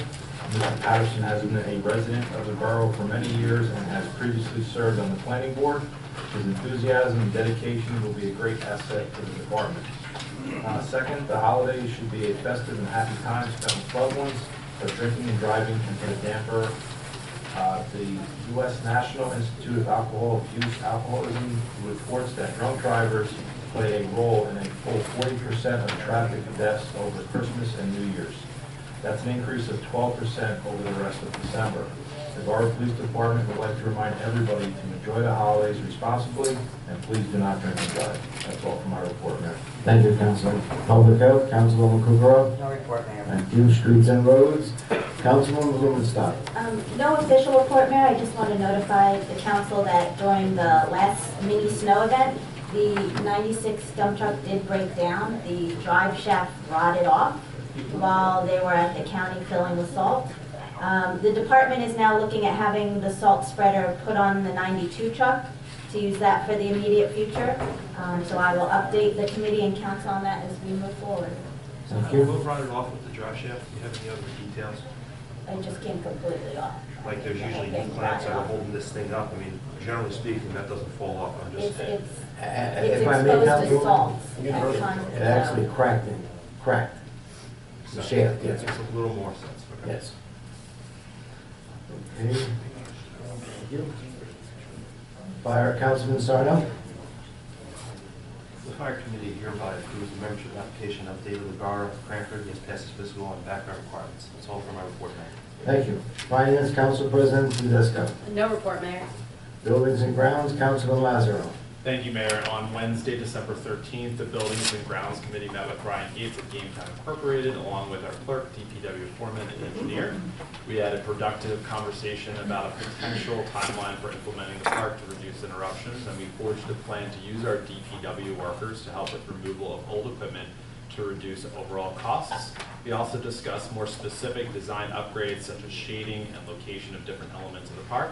We'll be having another meeting on Wednesday, January 3rd to start to finalize ideas and to bring it to the full council and public for their comments and suggestions. I'm also happy to report that the rec center repair process is underway. The project manager at Patagonia Roofing and Construction has projected that over the course of the remaining part of December, demolition and removal of damaged and or defective parts of the building, along with installation of temporary walls for security, will be completed. Come the beginning of January, installation of floor panels and doors, followed by installation of tile pouring, will take place. Then a final cleanup should conclude the project towards the end of the third week in January. This is the projected timeline, and if there are any changes, I'll be sure to update everyone on the progress of that repair. That's all for my report. Thank you, Councilman. Laws and License, Councilwoman Kukrow. No report, Mayor. Thank you. Recreation, Councilman Petrozelli. No report. Thank you. Garwood Senior Citizen Liaison, Councilwoman Blumenstock. Thank you, Mayor. We had a very festive last meeting on December 21st. A new club at Lincoln School called the Works of Hearts Club, and comprised of 3rd, 4th, and 5th grade students, made some crafts for our seniors. The club, run by Mrs. Carol Del Conte, made ornaments and light up snowmen for all of the members to enjoy, and it was very much appreciated. Our special meal that day was also donated by Julie's Funeral Home, so a big thank you to them. We all ate way too much and then had fun playing bingo. So our new year begins on January 4th. That's all for my report. Thank you, Councilman. If you'd like to have the Mayor Appreciation Award given to those students, then we'll have to do that. I will talk to Thank you. Library's Mayor's Representative, Councilman Lazaro. Thank you, Mayor. Santa's visit to the library was a success. On December 16th, over 50 children visited with Santa. Each child received a goodie bag and had their picture taken in front of the library's new holiday backdrop. You can check out their pictures on their Facebook page. Tomorrow at 1 p.m., the library will be a drive-in movie. Kids from pre-K to first grade will turn large boxes into cars and then sit in them to watch the movie Cars 3. Children must be accompanied by an adult, and registration is required. On Thursday, January 28th at 1 p.m., kids in 2nd grade and up will enjoy Despicable Me 3, December 28th, and participate in some fun games and button making after the movie, and also registration is required. On January 10th at 3 p.m., Inventive Investigation, a STEM program, will begin its 7-week run. The program will explore the energy of motion, life under the ocean, robots, green energy sources, Newton's law of motions, and much more. The program is limited to 20 children, 3rd grade and up. Registration is required, and currently there is a waiting list. On January 15th at 10 a.m., Natalie Garcia will discuss the Retired and Senior Volunteer Program. Learn more about opportunities presented by the program to tutor, garden, visit the homebound, or work in food pantries. This program is for persons 55 and older, and also registration is required. And don't forget to check out the library passes offering free admission to Grounds for Sculpture, Imagine That, Intrepid, Liberty Hall, and Newark Museum. The library's regular programs include Kid Knitting Club every Monday and Thursday at 10:30, book clubs Monday, January 4th and Thursday, January 22nd, Design and STEM every Tuesday at 3, Adult Craft Tuesday, January 16th at 6, every Wednesday at 10:30 for story time, Kids Craft Wednesday, January 18th at 3 p.m., Lego Club Wednesday, January 11th and 25th at 3 p.m., movie time every Friday at 10 a.m. And the Garwood Library is open Monday through Thursday from 9 a.m. to 8 p.m., Fridays from 9 to 4:30, and Saturdays from 9 to 1. The library will be closed Saturday, December 30th and January 1st for New Year's. That's all for my report. Thank you, Councilman. School Board Liaison, Councilman Sarno. No report, Mayor. Thank you. Celebration of public events and holidays, Council President Tedesco. Thank you, Mayor. The Luminary Sale and annual holiday house decorating contest both went very well as their winter events. Congratulations to the house winner for first place, which was 265th Avenue. Second place went to 347 Beach Avenue. Third place went to 234 Myrtle. I want to thank Carolyn Puari for all her time and hard work as the chair of the celebrations committee this year, as well as all the time and hard work of the other volunteer members of that committee. And that's all for my report, Mayor. Thank you, Councilwoman. Union County Air Traffic Noise Advisory Board Representative, Councilman Blumenstock. No report, Mayor. Administrative Review Committee, Councilwoman Kukrow. No report, Mayor. Historical Committee, Council President Tedesco. No report, Mayor. Thank you. Parking Committee, Councilman Sarno.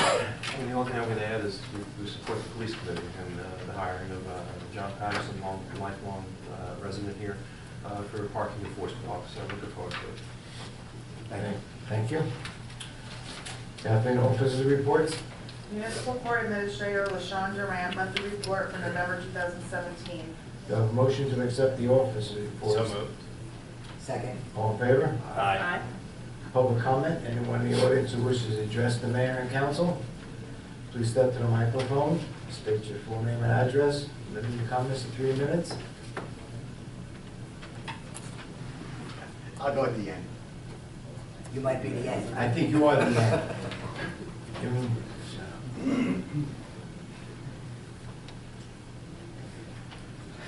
Good evening, Mayor, ladies and gentlemen of the council. Bruce Patterson, 325 Little Avenue. Again, just to call it Happy New Year on it, moving forward. And hopefully 2018 is prosperous. Just a couple items. Obviously, I guess we should be aware that the rate of pension return has been decreased from 7.58 to 7%. So therefore, we're probably looking at some kind of cost impact on whoever the financial chair is next year. That's up to the mayor. Looking for hints. Okay. There's some kind of cost impact coming down the pike. I don't know who figures it out or what, the state's obviously going to tell us. Also, it is sad. We're talking about the Russo 1, the Russo 2, and I've said this before. It seems like our hands are tied, and you really have to wonder what's the sense of having public meetings with public input. It's kind of facetious, but it's just a snowball rolling down the hill. And no matter what we do, we can't do anything. Just the last question. It was back talking about Russo 2, and Borough Attorney Renaud mentioned. He said all parties are concurring with whatever the changes are as we go along, and I guess that's Special Master McKenzie and the Fair Share Housing Advocate, and I guess even the courts. So I guess my question, I don't know if I'm going to do this or not, but by all rights, this concurrence or agreement to all the changes should be by whether it's an email or a letter, but I would assume it could be operable if I wanted to see, that they all do agree with the changes. Is that true? I guess you could submit an Oprah request and see what you get.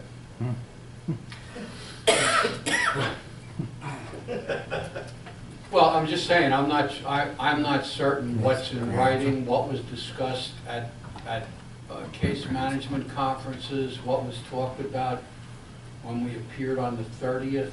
I don't think you'd get a lot if you altered it, but, you know, if you want, I'm not gonna tell you not to.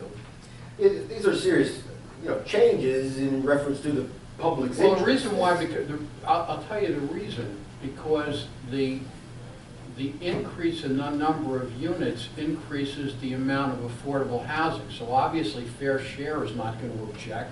They'd like it if we had, twice as much affordable housing, so they're not going to object. Russo is not going to object because they've coordinated with the borough in coming up with an alternative plan.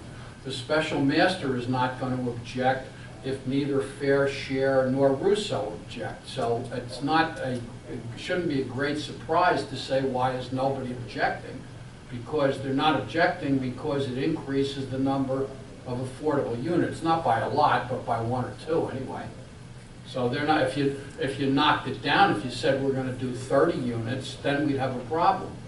But you're not gonna have a problem if you increase the number of units. I appreciate what you're saying, and I've dealt with the government for many years through construction. But it seems like normally the government dots the i's and crosses the t's with proper emails or letters. This is in the construction end, and I deal with the armed forces like the Navy and the Army and the DLA, et cetera, et cetera. I mean, these guys are sticklers, but I mean, like, here we are looking at change, It is, and I do understand what you're saying, but it's not that it's not in writing. I mean, if you want the details, you have, and you feel like there should be something in writing, there's a special master's report on the, for the October 30th hearing, which is, I believe, and I think you may have opened that already. It's dated, I believe, October 24th, and she talks about wanting the new plans for Russo 2, for Russo 1 and Russo 2, actually. Then we do have, I know that there are emails, if that's what you're talking about, sending the new plans to her. I mean, I wouldn't tell you that they were aware of it if they weren't. I don't have to be combative. Maybe I do, but At this point, it's can you just, summarize, please? it just seems like, this is kind of a helter-skelter situation as we go down the pike. Like I said, the snowball rolling down the hill. That Councilwoman Cupero is saying it's just no good for Garwood. And that's to be seen, obviously, like 3, 4, 5 years down the line. But it's just that it boggles my mind that all this is being done, and there's changes and everything, and I do understand what you're saying. And nothing's really in writing, possibly. I do agree with what you're saying. If it's more, then everybody's happy, but it sure sounds like something should be confirmed in writing. So, but that's my comment. Thank you very much. Thank you. Mr. Bernard. Thank you.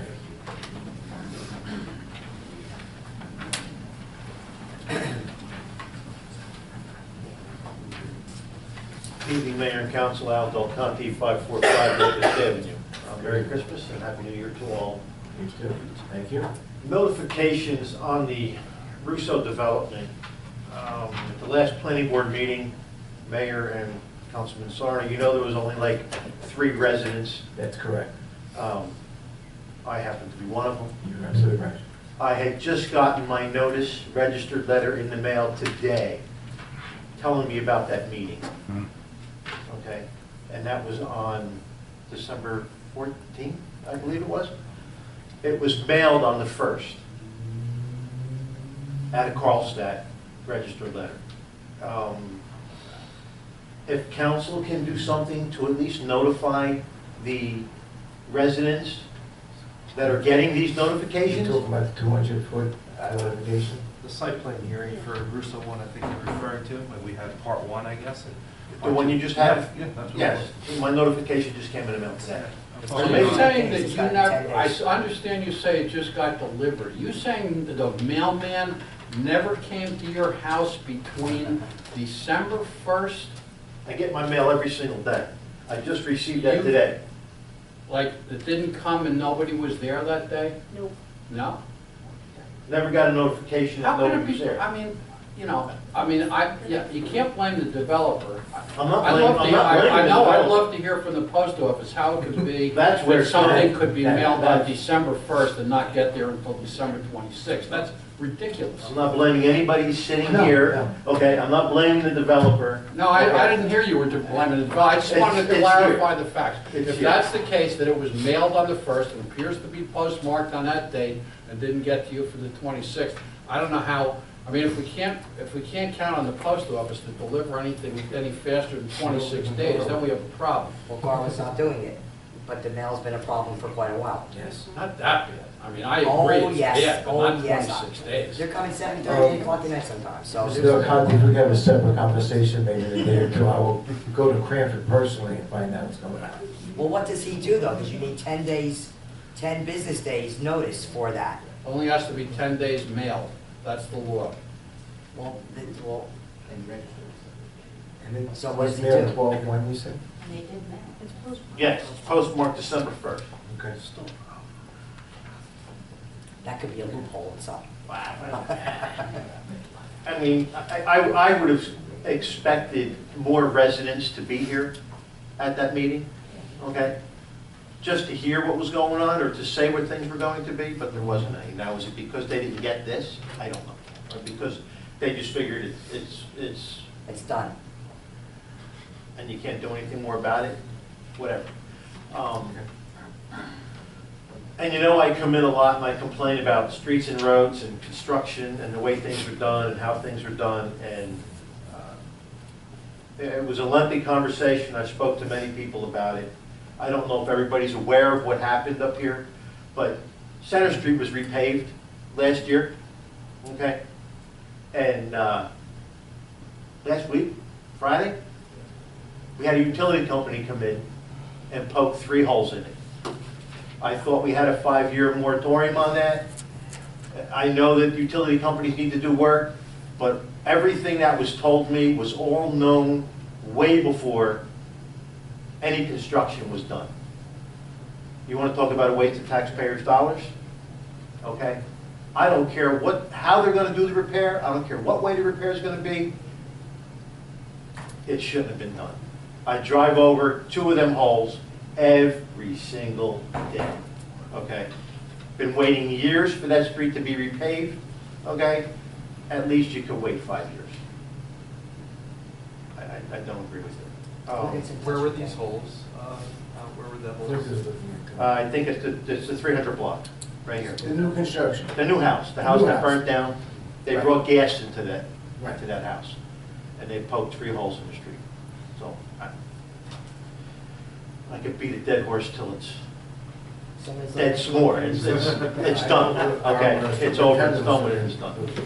About permitting and notification. Apartment Park, there's plenty of lane to go around for everybody, okay? It needs to be done, we need to move on and get it done and correct it. And I think I'll leave it at that. Thank you for your concerns, and I will be back to you. Anyone else? On one. Hearing none, we'll move on to consent agenda. I understand we have some possible deletions. I want to poll 17-242. Okay. Do I have a motion to accept the amended consent agenda as presented? What was that? No, that's the wrong one. Wait a minute. Hang on. 241.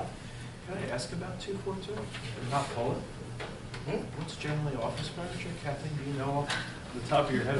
What does that consist of? What line item is, what could be? Can I just say we're going to pull it for comments? Okay. All right, which poll? Yeah. All right, we'll have a discussion then, no problem. That's fine. Okay. Could we do, I'm sorry, Mayor. Okay, no, go ahead. On the office furniture, didn't we do a capital ordinance like 2 months ago that included We did. furniture? Isn't that what Yeah, it that was was- coming from? That was for Is the that the same police? Yeah. No? Yeah. Yes, it was both The same police price? and. Yes. and- That's what I thought. Yeah. Thank you. All right. Because it was phrased differently last time, that's why I was. Okay, then we'll just, Get your comment. Just 241. 242, Councilwoman, 242 is the one you had mentioned? 241. 241. Do a roll call for the amendment? Yeah, for the amended, please. Okay, Well, Councilwoman, do we have a motion first? So moved, Mayor. Second? Roll call, please. Councilwoman Blumenstock. Aye. Councilwoman Kukrow. Yes. Councilman Lazaro. Aye. Councilman Petrozelli. Aye. Councilman Sarno. Aye. Council President Tedesco. Aye. So the motion to adopt Resolution 17-241. I'll make that motion, Mayor. Second? Discussion? Nope. No point. No, I'm No. sorry. No discussion? No discussion. Oh, because you were voting, I'm sorry. I'll just make a comment on this one. Okay. For the benefit of the public, this is one of the many steps that we're ordered to take as set in the, by the court in our order that was backdated to our October 30th compliance hearing. So by having an administrative agent, we're in compliance with one of the orders by the court. Thank Thank you, you. Councilwoman. Okay. Since it's full. Okay. Roll call, please, Kathleen. Councilwoman Blumenstock. Aye. Councilwoman Kukrow. No. Councilman Lazaro. Aye. Councilman Petrozelli. Aye. Councilman Sarno. Aye. Council President Tedesco. Aye. Okay, moving on, does the council have any new business this evening? Hearing none, Kathleen, payment of claims? Be resolved that the following claims as approved be and the same are hereby ordered to be with properly. I stand corrected, do we have a resolution that is not on the consent agenda? Yes. You had mentioned something about. Yeah. Yes, that was to hire Harbor Consultants to be the planner for the paperboard site. Okay, study 17-245. Okay.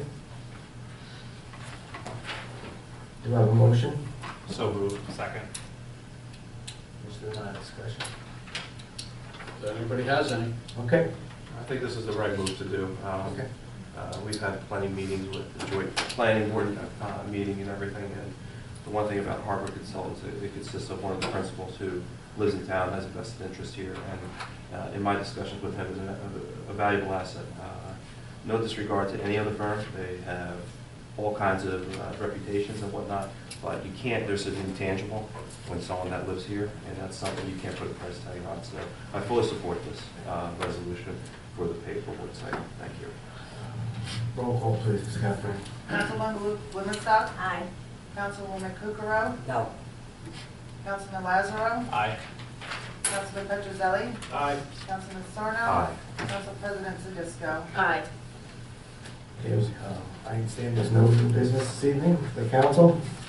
Now we move on to payment of claims. Kathleen, please.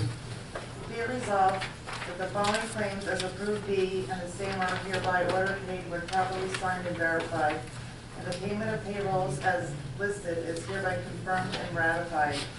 Do I have a motion to pay payment of claims? I'll make that motion. Second? Roll call, please. Councilwoman Blumenstock. Aye. Councilwoman Kukrow. Yes. Councilman Lazaro. Aye. Councilman Petrozelli. Aye. Councilman Sarno. Aye. Council President Tedesco. Aye. Okay, thank you. Before we go on to adjournment, I just have a statement to read on the air. It was with a heavy heart that tonight we say goodbye to Councilman Louis Petrozelli.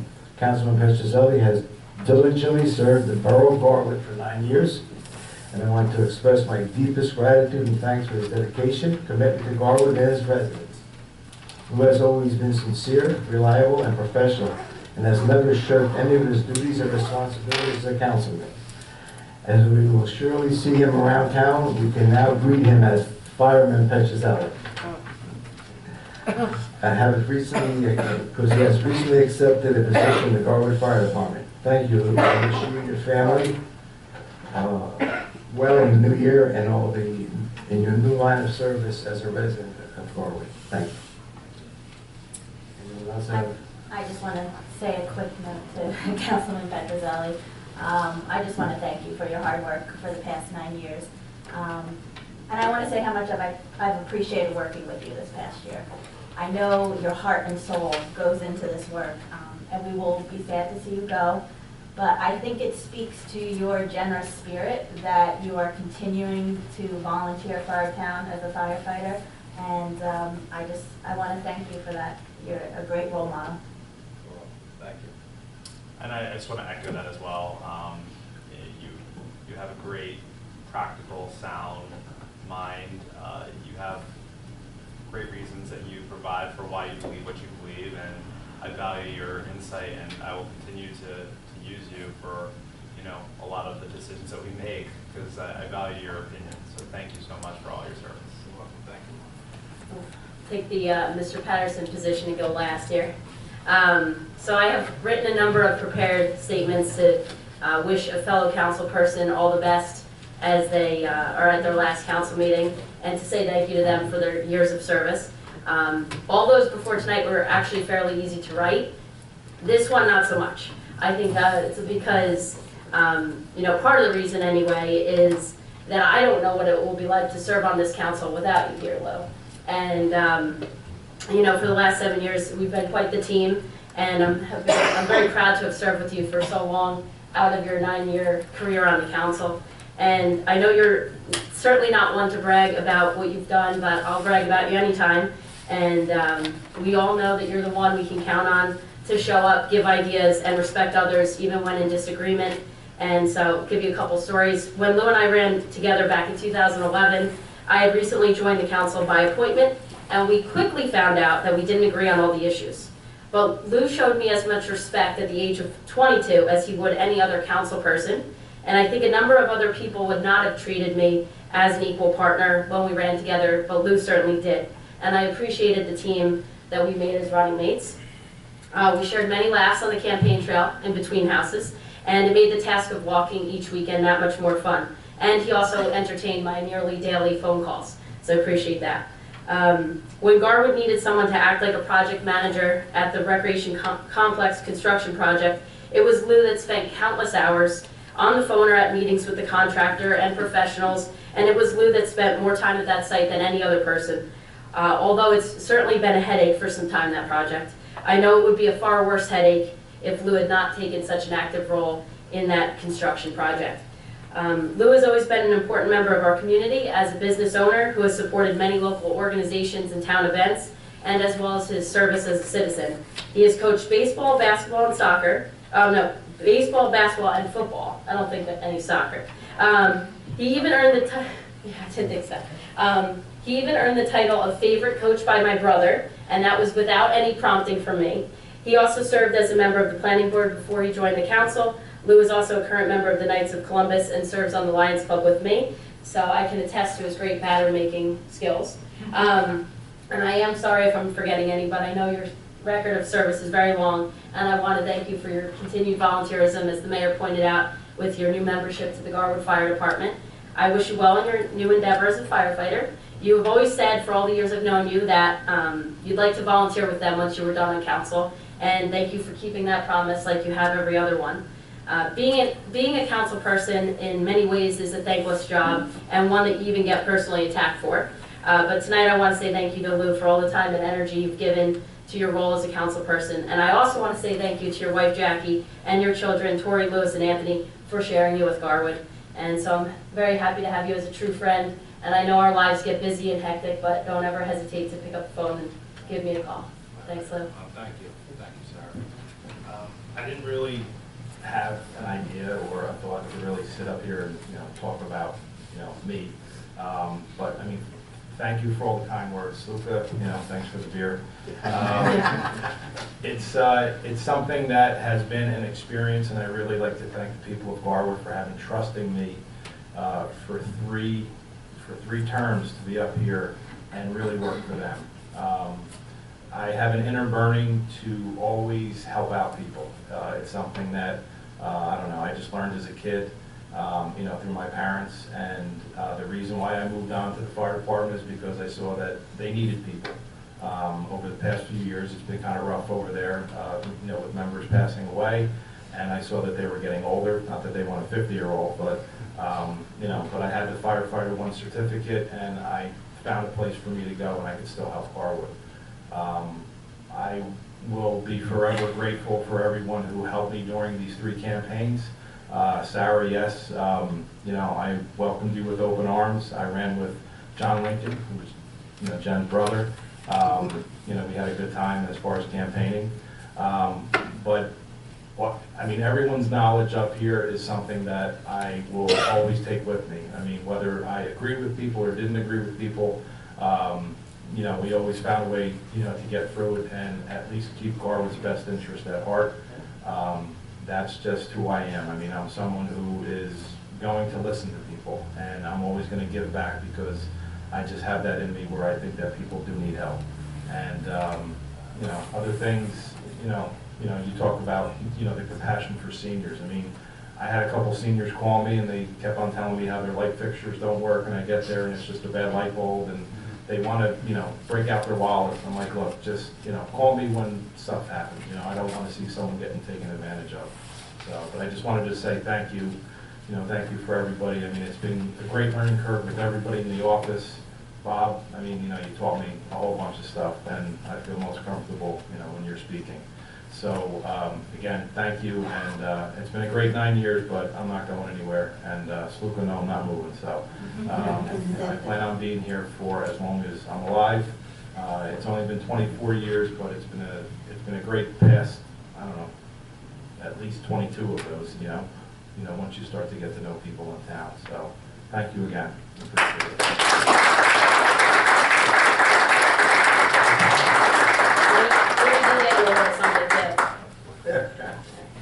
Thank you again.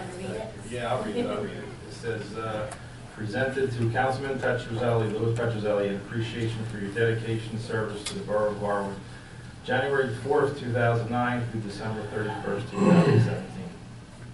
Wow. When you look at the years, yeah, wow, it's a lot, but I don't know. How do you think I feel? I can't top that one. Thank you. Thank you. Thank you. Yes. Okay. To adjournment, the reorganization meeting of the Mayor and Council will be held on Tuesday, January 2nd, 2018, in the Council Chambers at 7 p.m. The regular meeting of the Mayor and Council will be held Tuesday, January 9th, 2018, in Council Chambers at 7:15 p.m. Workup session to start at 7 p.m. Once again, on behalf of myself and the entire council, we wish you all a very safe and happy New Year. Do I have a motion to adjourn? I'll make that motion, Mayor. All in favor? Aye. Who might say no?